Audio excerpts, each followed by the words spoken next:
Morning, students. We will continue with the chapter Major Crops and Agricultural Development. Okay, so today we will be dealing with the remaining the plant items, agricultural crops. Okay, we will be dealing with that, and we will be looking into the agricultural system of India as well as the agricultural system in US. Okay, so we will continue today with the topic cotton. Okay, so we will continue with cotton, jute, tea and coffee, and then we will move to the Indian scenario, and then we will move on to the American scenario as well.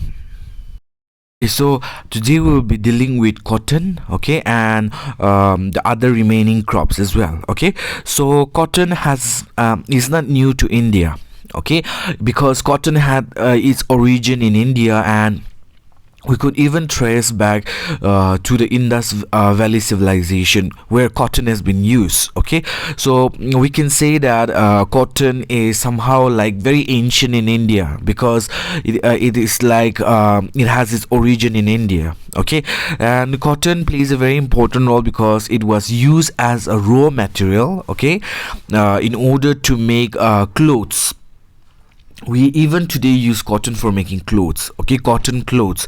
Okay, so cotton played a very important role during that time, and even during today in this present generation as well. Okay, so cotton, it is grown annually. Okay, so in a year it is grown once. Okay, and the cotton depends, okay, on the fiber, okay, its fitness, luster, softness, and then the strength, color and cleanliness of the cotton plays a very important role in order to be made into fine products.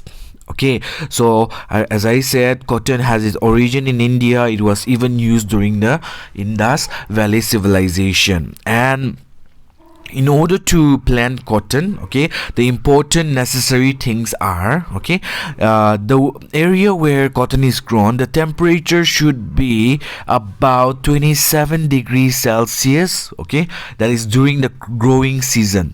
Okay, and should receive a rainfall of about 60 to 100 centimeters of rainfall, okay, so that the plant would thrive as well as would be able to give out the product. Okay, so it also needs fertile soil, okay, where it can grow very easily. Okay, and also the soil should be able to absorb the water. Okay, if the soil was not able to absorb the water, what will happen? Okay, it will be like a flooded area, okay, and the plant would die.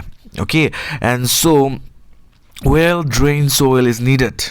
Okay, and also, okay, dry, clear, sunny weather is needed at the time of ripening. Okay, when the cotton is about to ripe, it needs clear, dry, sunny weather.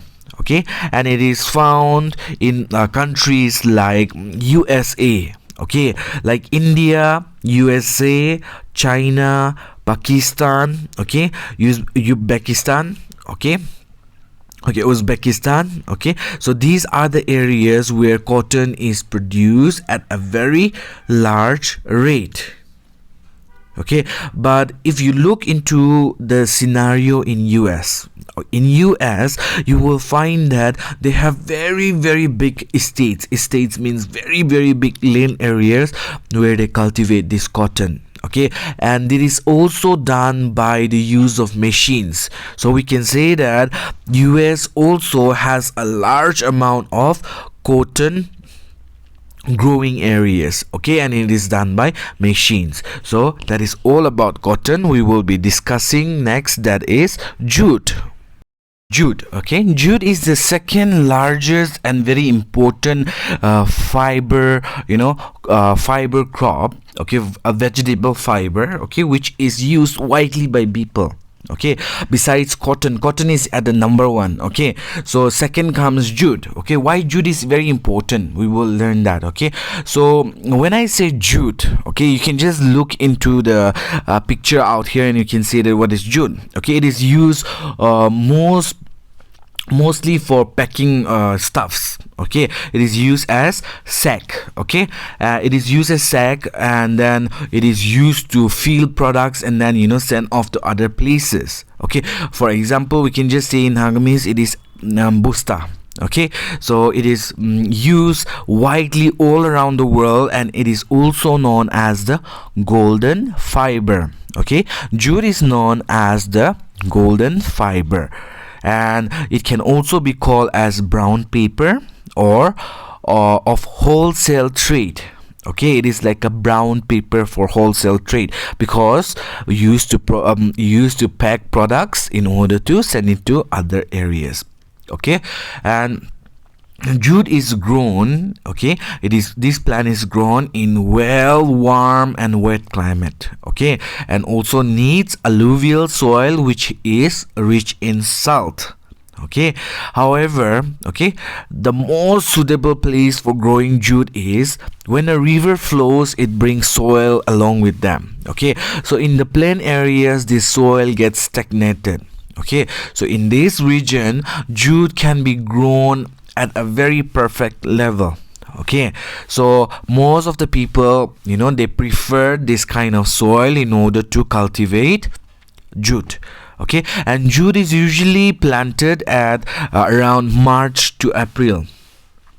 Okay, and it is harvested, okay, or the stems of the jute are cut in the month of August and September.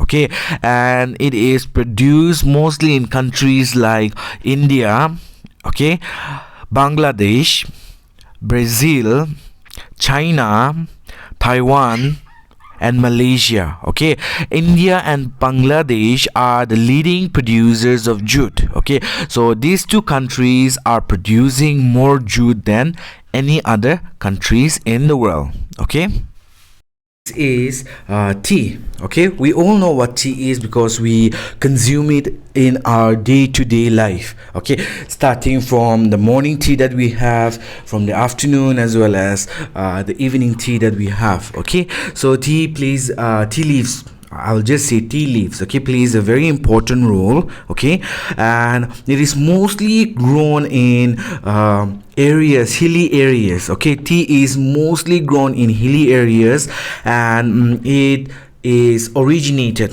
okay, tea was first originated in a place called as Changjiang Valley of China. Okay, so tea has its origin in China, okay, in a place called as Changjiang. Okay, and tea is popular among the Commonwealth countries, okay, the British occupied countries. Okay, this is more famous among these Commonwealth countries because the British were introducing tea to this kind of Commonwealth countries when they were controlling these countries. Okay, and in order to grow tea, okay, so it is mostly done in sloping areas. Okay, and it needs a temperature of about 25 degrees Celsius. Okay, and should also receive an annual rainfall of 250 centimeter. Okay, so it needs a lot of rainfall in order to thrive, as well as in order to produce more leaves. Okay, it also needs well drained soil. Okay, well drained soil means it should be able to absorb the water very quickly. It should not stay stagnant in order to kill the plant. Okay, and also cheap labor is needed. Okay, so most of the tea farming areas or tea estates, these are done by human beings. They will carry a basket, as you see in the picture, and they will start plucking the leaves. Okay, so a huge labor is needed. Okay, so they should not be very much expensive, it should be cheap. Okay, so cheap labor is needed in order to pick the leaves. Okay, so it is it is usually women are the one who will go and pluck the leaves, okay, and they will pluck the tender leaves, means the new leaves that is grown, they will pluck that one out, okay, leaving the old leaves behind. They will pluck the new leaves, okay, and the buds that are usually there, okay. So they pick the tea, okay, they go to the tea estates and they pick the tea during the month of March to December, okay. During the month from March to December, they will go and pluck the leaves, okay. In India, tea leaves are plucked, okay, once in a fortnight, okay, and the main tea producing areas are India. In India, mostly tea cultivation is done in the hilly regions of Assam, okay. In Assam as well as in parts of Darjeeling, okay, you can see tea cultivation being done in this region, okay, as well as you will see it in China, Sri Lanka, okay, as well as in Kenya, Japan, Indonesia, and Bangladesh, okay. So these are the major tea producing countries in the world. Okay, so the last crop today that we're going to discuss is coffee, okay. You all know what coffee is. You have already, you drink coffee as well when you go to, restaurants as well as in cafes, okay. And coffee is one of the most common drink that people drink today in this generation, okay. So it was, originated in the highlands of southern Ethiopia. Okay, coffee originated in southern Ethiopia, okay, and at first coffee was given the name, okay, from a district called as Kaffa, okay. There was a district in Ethiopia called as Kaffa, okay. So from there, okay, the name coffee originated, okay, and it is a popular drink, okay. Coffee is made by grinding or roasting the coffee beans, okay, and then it is used for drinking, okay. So in order to grow this crop, okay, you need an average temperature of about 22 degrees Celsius, okay, and the rainfall should be around 150 centimeter to 250 centimeter, okay. And it also needs well drained loamy soil, okay, and the shelter from and should also be protected from direct sunlight, okay. So coffee is grown mostly in regions of Colombia, okay, India, Angola, Ethiopia, Mexico, as well as Brazil, okay. Brazil is the largest producers of coffee, okay, and USA is the largest importer of coffee in the world, okay. So USA imports a lot of coffee from all around the world because half of the population loves coffee in USA, okay. So next we will be talking about the agricultural development, okay.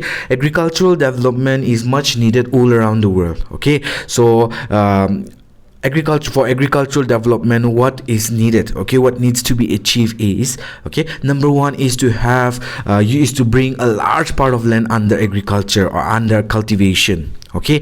Next is growing more than one crops, okay. In the second picture you can see two different varieties of crops grown in the same field, okay. So you can do that in order to save area, okay, as well as in order to harvest at the same time as well, okay. Next is improving irrigation facilities, okay. Irrigation facility is nothing but it is basically providing water to the agricultural field, okay. Not all the agricultural field are located near a river, okay. So what priority is providing water to these areas, okay. Next is and that is using high variety, okay, of high yielding variety seeds, that is HYV seeds, okay. These seeds can produce more crops, okay, for the people, okay, and using organic and chemical fertilizers, okay. So now we will study about the farms in India and the farms in America, okay. So in our next class we'll be discussing about these topics, okay. So that is all for today, okay. Have a nice day. We will see you in our next class.